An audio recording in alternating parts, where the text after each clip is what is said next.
बड़ी खबर है, भारत को आखिर पाकिस्तान गीदड़ भभकी दे रहा है। दूसरी तरफ अफगानिस्तान पाकिस्तान पर अटैक कर रहा है और पाकिस्तान अफगानिस्तान पर।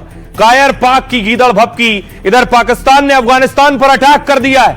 एक बड़ी स्ट्राइक में, बड़े हमले में अफगानिस्तान के क्रिकेटर्स मारे गए।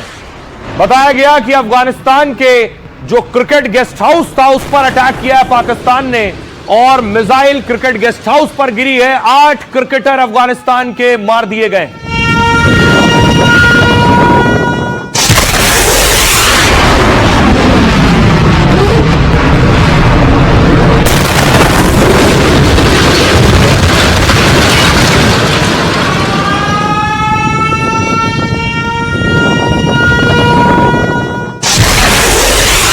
ये जो तस्वीर आप देख रहे हैं, ठीक इसी तरह पाकिस्तान ने अटैक किया और अफगानिस्तान में खिलाड़ी क्रिकेट खेलने के बाद गेस्ट हाउस में आकर रुके थे।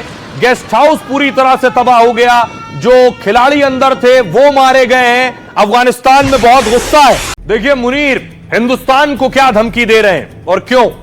पाकिस्तानी आर्मी चीफ ने यह धमकी सोची उस वक्त दी है जिस वक्त मुनीर सैन्य अकादमी के कार्यक्रम में मुनीर बोल रहे थे और वो सैन्य कार्यक्रम हो रहा था एबटाबाद में। भारत को परमाणु बम की गीदड़ भभकी दी है। ये वही एबटाबाद है जहां आतंकी ओसामा मारा गया था। आपको याद होगा, ओसामा की जमीन से मुनीर ने भारत को धमकाने की हिमाकत की। परमाणु बम होने का दावा कर युद्ध न छेड़ने को कहा है। आगे तनाव बढ़ा तो विनाशकारी नतीजे भुगतने होंगे। परमाणु से होने वाले विनाश के लिए भारत जिम्मेदार होगा। कहा भारत की भौगोलिक विशालता के भ्रम को तोड़ देगा पाकिस्तान। अफगान पाक जंग में भी मुनीर ने भारत पर आरोप लगाया था और भारत समर्थित गुटों को अफगान में पनाह मिलने का दावा किया गया। मुनीर ने धमकी भरे लहजे में कहा तालिबान को एक्शन लेना होगा। मुनीर ने भारतीय सैन्य नेतृत्व को भी धमकाने की हिमाकत की है। असीम मुनीर खुद मंच से भारत के खिलाफ जहर उगलता रहा। कहा उकसाया तो उम्मीद से ज्यादा खतरनाक जवाब देंगे। यह पहली बार नहीं जब मुनीर ने ऐसा भड़काऊ बयान दिया हो। आपको याद होगा अगस्त 2025 में भी अमेरिका में मुनीर ने कहा था कि अगर पाक पर संकट आया तो आधी दुनिया को ले डूबूंगा। भारत ने सिंधु पर बांध बनाया तो पाक 10 मिसाइलों से हमला करेगा और पाक के पास 170 और भारत के पास 180 परमाणु हथियार है। उसकी गलतफहमी है। जब भारतीयों ने सुना कि मुनीर फिर परमाणु बम की धमकी दे रहे हैं तो सुनिए जरा हिंदुस्तानी लोग क्या कह रहे हैं। वो खाने के लिए चीनी और टमाटर नहीं मिल रहा है, वो परमाणु चलाएंगे। समझ गए?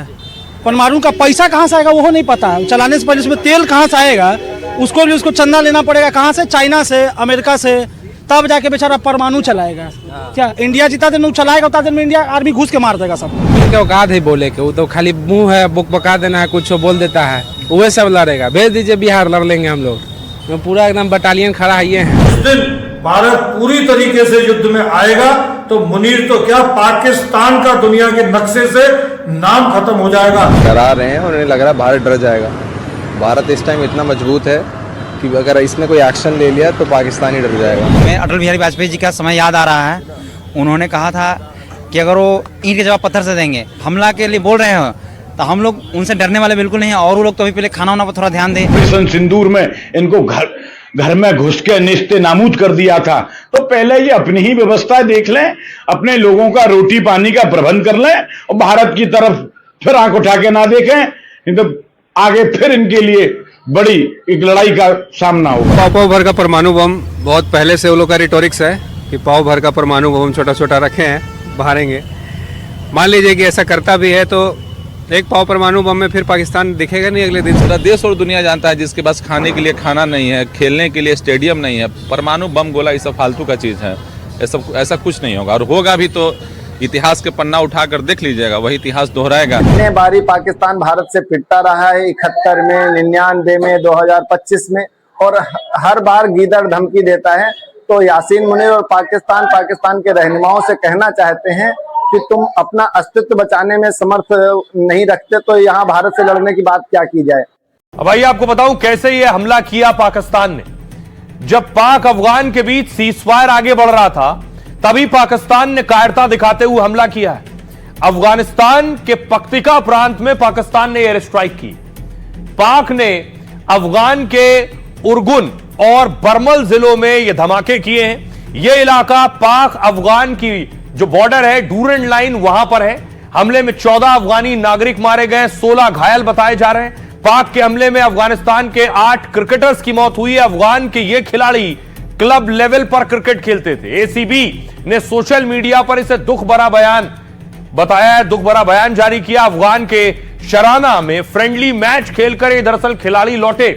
इसमें कबीर और सिबगतुल्ला और हारून थे जिनकी मौत हो गई है। कबीर तो टूर्नामेंट में मैन ऑफ द मैच चुने गए थे। अंतर्राष्ट्रीय मानवाधिकार आयोग ने पाकिस्तान पर हमले की निंदा की है। इस हमले की इसे मानवीय कानून और यूएन चार्टर का भी गंभीर उल्लंघन बताया है। अफगान क्रिकेट बोर्ड ने हमले के बाद बड़ा फैसला लिया। पाकिस्तान में होने वाली जो ट्राई T20 सीरीज थी, अफगानिस्तान अब वो नहीं खेलेगा।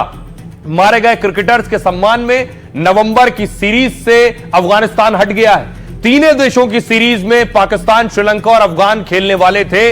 अब अफगानिस्तान इसमें नहीं खेलेगा। तो पाकिस्तान ने कायराना हरकत की है कि उसने अफगानिस्तान के क्रिकेटर्स पर हमला किया है। अब तक अफगानिस्तान के हमले हो रहे थे पाकिस्तान की फौज पर। उसके बाद जो बड़े क्रिकेटर्स हैं बहुत गुस्से में हैं। उनका कहना है कि पाकिस्तान ने जिस तरह का हमला किया है इसको सबक दिया जाना चाहिए। देखिए क्या कह रहे हैं इरफान पठान। पूर्व क्रिकेटर इरफान पठान ने अफगानिस्तान को सपोर्ट किया है। इरफान पठान ने पाक के हमले के बाद पोस्टर पर लिखा, मेरी प्रार्थनाएं अफगानिस्तान के निर्दोष लोगों के साथ हैं, सुरक्षित रहें। राशिद खान, अफगानिस्तान टीम के कप्तान राशिद खान ने हमले को बर्बर बताया। अफगानिस्तान पर हुए पाकिस्तानी हवाई हमलों में आम नागरिकों की जान जाने से मुझे दुख हुआ है। यह एक ऐसी त्रासदी है जिसमें महिलाओं, बच्चों और उन युवा क्रिकेटरों की जान चली गई है जो अपने देश के लिए खेलने का सपना देखते थे। राशिद ने सोशल मीडिया से लाहौर कैलेंडर का नाम भी हटा दिया है।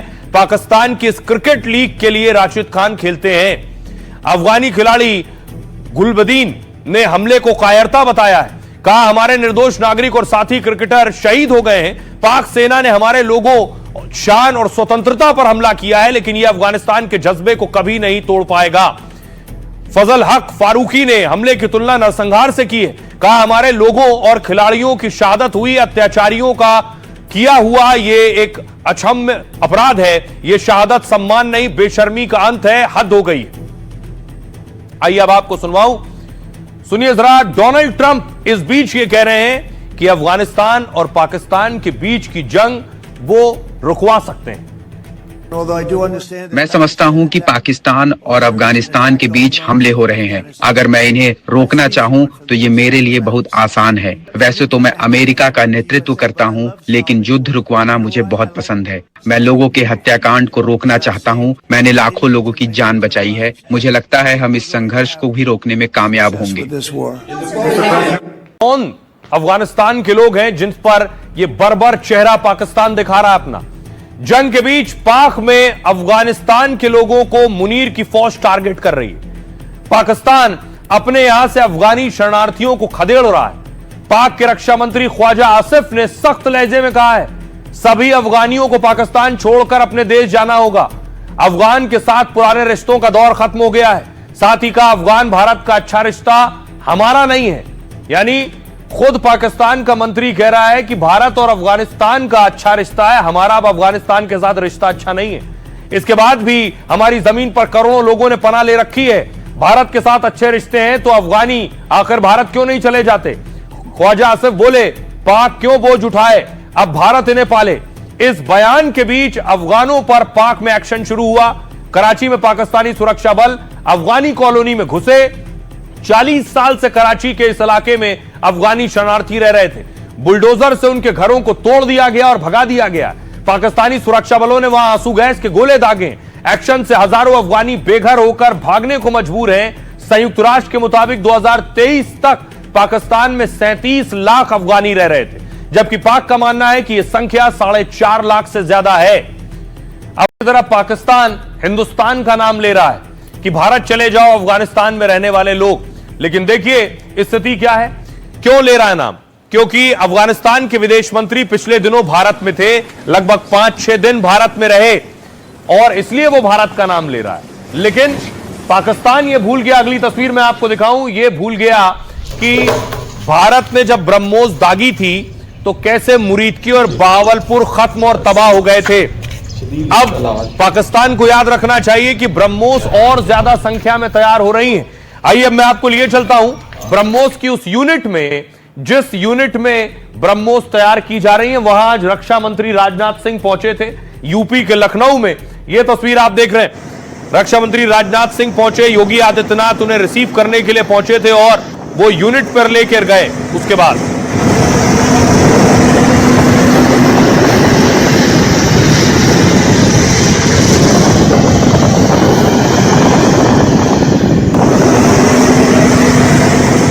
ब्रह्मोस की यूनिट पर पहुंचे और उसके बाद बाकायदा वर्चुअली देखा कि किस तरह ब्रह्मोस अटैक करेगी। ये तस्वीर आप देख रहे हैं। सब हो गया।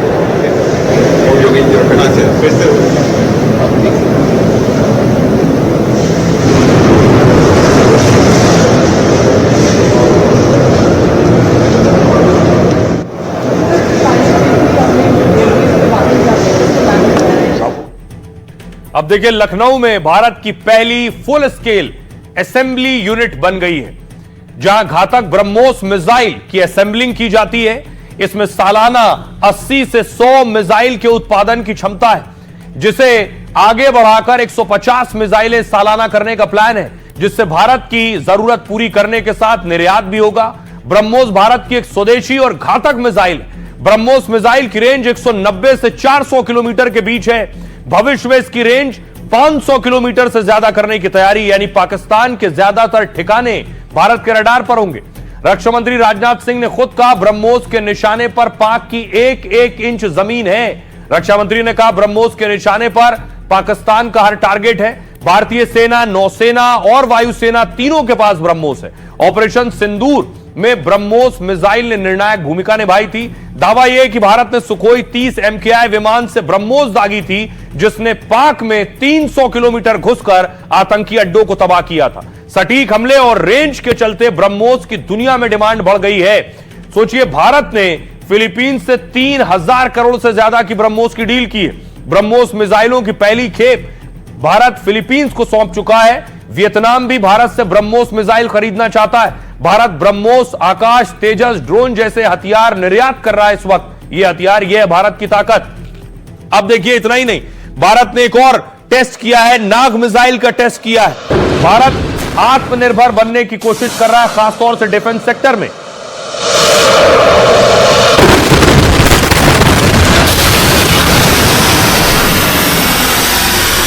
आप देख रहे हैं MK2 मिसाइल, इसे नाग मिसाइल कहते हैं।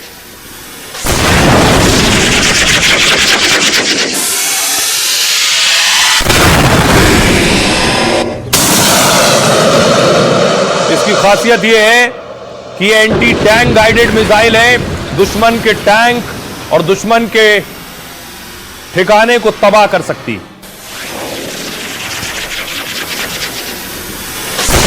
अब आपको दिखाऊं, भारत ने मेड इन इंडिया तेजस भी तैयार कर लिया है। ये तेजस की आज पहली किश्त आप देख रहे हैं आसमान में।